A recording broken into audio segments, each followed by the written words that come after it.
السلام عليكم ورحمة الله وبركاته. أأكد على بنتي قبل ما تنام: يلا يا حبيبتي اغسلي اسنانك ونامي. تقولي حاضر يا ماما. أخرج من الأوضة وارجع ألاقيها بتكمل لعب ولا سألة فيا. أدخل علشان أنام ويا دوبك عيني هتغمض من تعب طول النهار، ألاقيها داخلة تصحيني علشان تتكلم في أي حاجة أو تسأل على أي حاجة، أو ممكن تصحيني عشان تستأذن مني عشان تدخل الحمام. يا سلام على الأدب والأخلاق. لا الحمد لله فعلا أنا رب.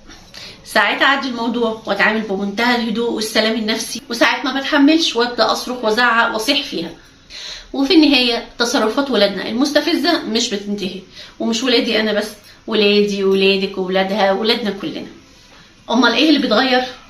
كمل معنا الحلقه. ولو اول مره تشوفنا، معاكم نجلاء عبد الغني، وهنا بنقرا كتاب ونشرحه لك بشكل كامل وبسيط. فلو ما بتحبش القرايه او ما عندكش وقت تقرا وعايز تستفيد بمحتوى الكتب، تابعنا. تصرفات الأولاد فعليا في الوقت ده عمرها ما بتتغير، لكن إيه اللي بيتغير؟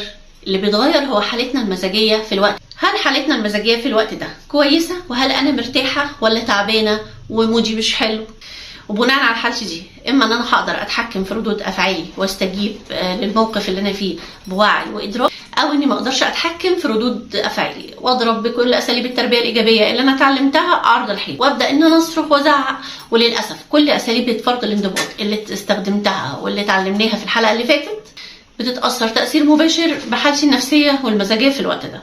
وللأسف كل مرة ولادي يعصبوني أو ما يسمعوش الكلام أفضل أصرخ وأزعق في وشهم بغرض إن أنا أقدر أسيطر عليهم، وللأسف مش بقدر. لكن برجع أكرر نفس الفعل تاني على أساس إنه ما نفعش المرة اللي فاتت، بس إن شاء الله هينفع المرة دي. وعلى طريقة المعلم حنفي كل مرة أصمم على كلامي وأقول لهم لا ممكن، أنا كلمتي مش ممكن تنزل الأرض أبدا. ولما كلامي ما يتسمعش وافقد السيطرة وكلمتي تنزل الأرض عادي، أضطر أسكت بقى ساعتها وأقول لهم خلاص هتنزل المرة دي، لكن اعملوا حسابكم المرة الجاية لا ممكن تنزل الأرض أبدا. والحقيقة إن إحنا مش هنقدر إن إحنا نسيطر على أي حاجة خالص. لا هنقدر نسيطر على تصرفاتهم، ولا هنقدر نسيطر على مشاعرهم، ولا على نوبات الغضب، ولا على مذاكرتهم ودرجاتهم، ولا على أصحابهم السيئين، ومش هنقدر نتحكم في كل الظروف اللي حوالينا. أصلا حتى ولادك استجاباتهم على نفس المشكلة بتكون مختلفة. يعني لو واحد في ولادك مش بيذاكر ودرجاته زي الزفت، ممكن بكلمتين تشجيع وشوية تحفيز يرجع يذاكر وينضبط ويبقى أفضل من الأول، والموضوع يتغير بالنسبة له تماما. بينما أخوه التاني اللي هو أخوه برضه وابنك انت كمان، والاتنين في نفس الظروف تقريبا، بس للأسف مش نافع معاه لا تشجيع ولا تحفيز ولا صريخ ولا زعيق ولا مسايسة ولا كر ولا فر ولا أي حاجة. بس ما تيأسيش، هو أكيد ليه مفتاح بس ضايع واحنا بندور عليه. احنا بس نلاقي المفتاح نفتح وندخل المغارة، ان شاء الله نعرف ايه الطريقة اللي ممكن يستجيب بيها ونحاول برضه معاه. وربنا سبحانه وتعالى في الآخر إن شاء الله مش هيضيع جهدنا. ودايما لازم ندعي ربنا سبحانه وتعالى إن هو اللي يربيهم عنا، لان احنا مهما اجتهدنا ومهما كانت قدرتنا صلاح الاحوال كلها في ايد الله سبحانه وتعالى. احنا ما علينا غير ان احنا ناخد بالاسباب. وعلى العموم امتى بقى انا اقدر اتحكم في ردود افعالي واستجيب بطريقه صح؟ ده اقدر اعمله لما اكون حاطه توقعات لمعظم السيناريوهات اللي ممكن تحصل مع ولادي، وبناء عليها اقدر احدد استجابتي للموقف اللي انا توقعته. ما ارتجلش، لازم اكون عارفه لما يحصل ايه اتصرف ازاي. يعني باختصار لازم يكون عندي خطه، وده فعلا اللي ممكن يغير كل شيء. علشان كده قلنا ان التربية بتبدأ من عندنا احنا الآباء، وبناء على استجابتنا احنا للمواقف والأحداث اللي بنمر بيها. واستجابتي دايما بتتوقف على حالتي النفسية وحالتي الجسدية واستقراري النفسي والعصبي، وبناء على استجابتنا احنا للمواقف والأحداث اللي بنمر بيها. وعشان كده عشان نقدر نهتم بولادنا ونعتني بيهم صح، لازم نهتم بنفسنا ونعتني بنفسنا وبصحتنا النفسية والجسدية أولا. وده للأسف بيكون صعب علينا إحنا الآباء والأمهات، لأننا بنكون مبرمجين تلقائيا على الاهتمام بولادنا في المقام الأول وإيثارهم على نفسنا. لكن مع الوقت ده هيأثر على صحتنا النفسية، وبالتالي هيأثر على استجابتنا وردود أفعالنا اللي هي الأساس في تربية ولادنا. الجهاز العصبي جهاز مشترك بين جميع البشر، عشان كده أجهزتنا العصبية بتتأثر ببعضها. يعني لو انت قاعد في مكان عام ولقيت حد ما تعرفوش وظهرت عليه علامات التوتر ده هيتنقل لك مباشرة غصب عنك، والعكس بالعكس. يعني كان موقف بيحصل معايا دايما، كانت بنتي مثلا وهي صغيرة في الوقت الرضاعة تصحى من النوم بالليل وتقعد تعيط وتصرخ، اهدي فيها، ترضع، اشربها مية، اعمل كل حاجة، افضل رايحة جاية الف بيها في البيت وانا شايلها على كتفي انها تهدى. مستحيل، مش بتهدى ابدا. يصحى باباها من النوم ياخدها مني يحطها على كتفه هزتين على طول بتروح في النوم، ويقعد طبعا بقى هو يغص فيا ويقول لي الابوبه والامومه بس ان هم بيحبوه اكتر مني يعني وكده. بينما السبب ان انا واقفه على رجلي طول النهار، اغير وانضف واحمي واسكت واطبخ واحضر فما ارتحتش. جيت اخر الليل خلاص انا تعبت، طاقتي كلها خلصت، مش قادره ان انا استجيب لاي حاجه خالص، كل اللي جوايا توتر وتعب وارهاق، اعصابي خلاص مش متحمله، انا نفسي مش هاديه عشان اقدر اهديها. لكن هو حتى لو كان جاي تعبان من شغله فهو جه اتعشى، قعد شويه قدام التلفزيون او مسك تليفونه، قعد هادي حبتين، دخل نام استريح، صحى بقى على صوتنا، على الاقل خد قسط من الراحه، انا ما اخدتهوش. عشان كده هو كان اهدى مني. بمجرد ما شالها وحطها في حضنه الهدوء بدا يتنقل لها.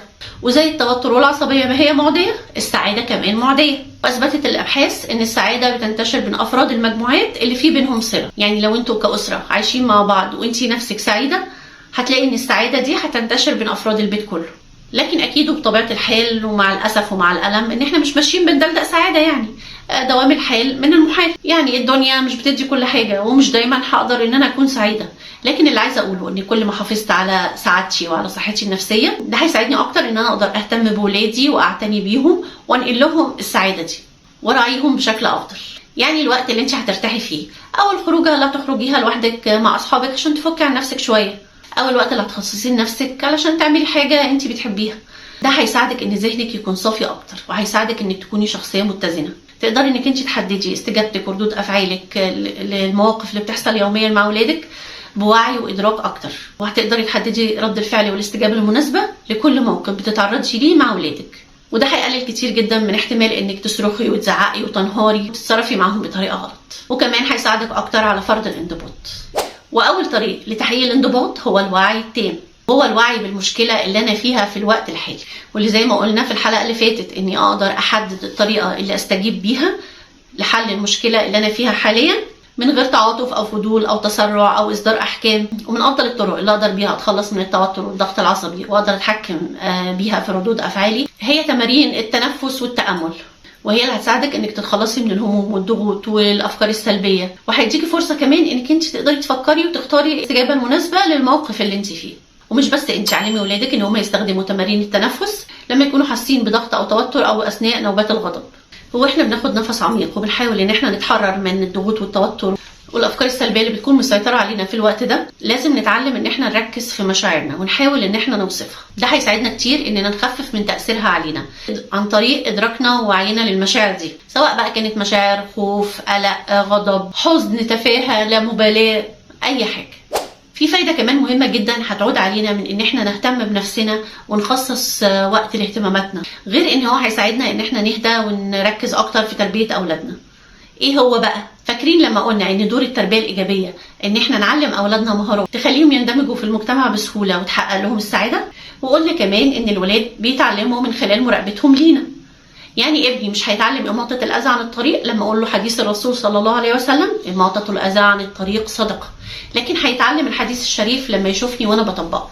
وبالتالي وبنفس الطريقة ولادي هيتعلموا المهارات اللي تخليهم يندمجوا في المجتمع بسهولة وتحقق لهم السعادة لما يشوفوني وأنا بهتم بنفسي وبهتم بصحتي وبمارس اهتماماتي وبخصص وقت لراحتي ولنفسي. هيتعلموا هما كمان إن كل إنسان لازم يكون عنده هوايات واهتمامات ولازم يهتم بصحته النفسية والجسدية وما يهملهمش. وناخد الصدمة بقى بعد ما هنتبع كل أساليب التربية الإيجابية ونحدد الأهداف والعقبات ونسيطر على جهازنا العصبي ونختار استجابتنا بوعي وإدراك بدل من رد الفعل التلقائي. برغم كل ده ممكن جدا إنك ما تقدريش تحققي هدفك أو تصلحي أي شيء وترجعي تاني تتوتري وتقلقي وتصرخي وتفقدي هدوءك. خلاص اتصدمتي؟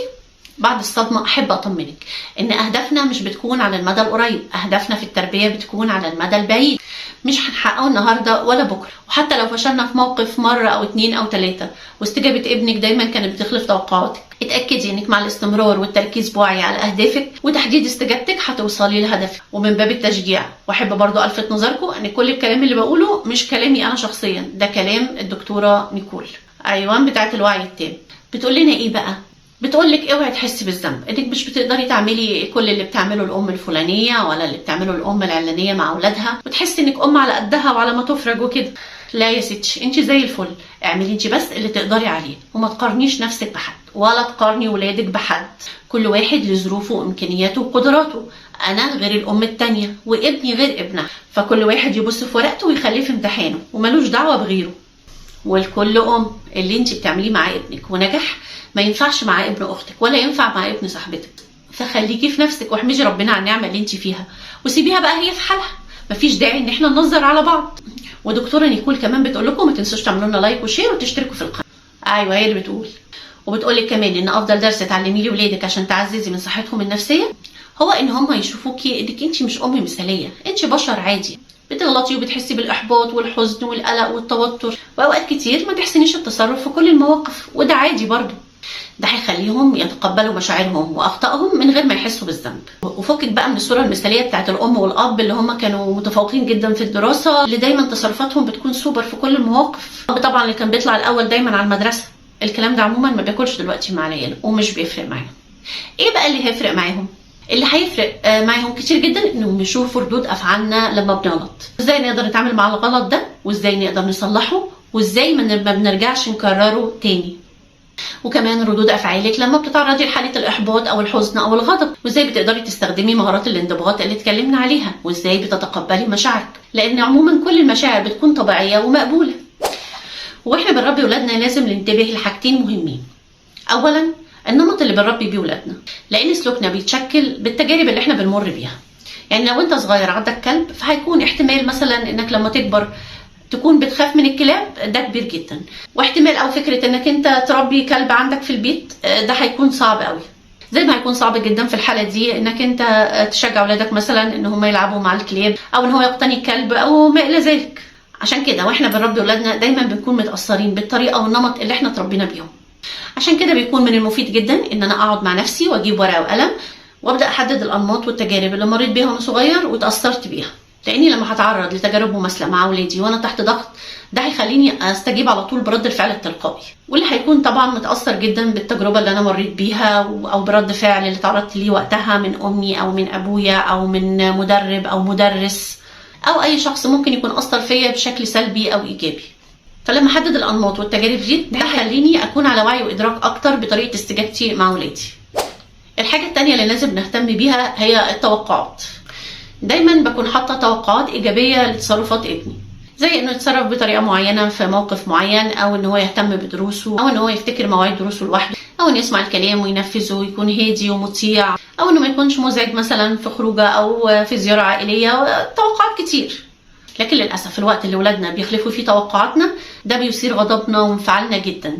ومشكله التوقعات اللي هي دايما بتكون في اتجاه واحد واللي غالبا بتكون ايجابيه، ان هي بتحرمنا من فرصه ان احنا نتقبل تصرفات اولادنا في الوقت ده، وده للاسف بيخلينا محبطين جدا. يعني لو انا واخده ولادي ورايحه زياره عند ناس مهمين ومتوقعه ان هم هيقعدوا هاديين ومؤدبين ويرفعوا بقى راسنا في العلالي، يبقى اسفين والله بقى، ما تلوميش غير نفسك، ما انت عارفه اولادك بيعملوا ايه، لان في الاخر دول اطفال. ولو كنت قبل ما اروح حاطه اكتر من احتمال للمواقف اللي ممكن تحصل، سواء ان ولادي ممكن فعلا يحسنوا التصرف ويقعدوا مؤدبين وهاديين وما يعملوش اي ازعاج، وممكن يحصل العكس تماما. فده هيخليني اتقبل اي رد فعل يعملوه واقدر استجيب له على حسب الاستجابه اللي انا محدداها من خلال توقعاتي. يعني اقدر اختار بهدوء الاستجابه المناسبه اللي تحقق لي اهدافي على المدى البعيد، مش وقت الزياره بس. عرفتي بقى ان التربيه بتبدا من عندنا احنا الاباء؟ اهتمي بنفسك، كوني قدوه لاولادك في حالات الفشل والنجاح والحزن والاحباط والفرح والسعاده. كوني قدوه ليهم في اوقات بتقدري تحسني فيها التصرف، وكمان في اوقات الضعف والاخفاق. علميهم ازاي يغلطوا ويصلحوا غلطهم وما يستمروش فيه. علميهم كمان ازاي يتقبلوا مشاعرهم من غير تأنيب ومن غير احساس بالذنب. واخيرا كوني قدوه ليهم في انهم يعتنوا بنفسهم ويكتشفوا شغفهم وميولهم وهواياتهم ويستثمروا في نفسهم. وما تنسونيش في اللايك والشير والاشتراك في القناه، ونشوفكم على خير في الحلقه الجايه ان شاء الله.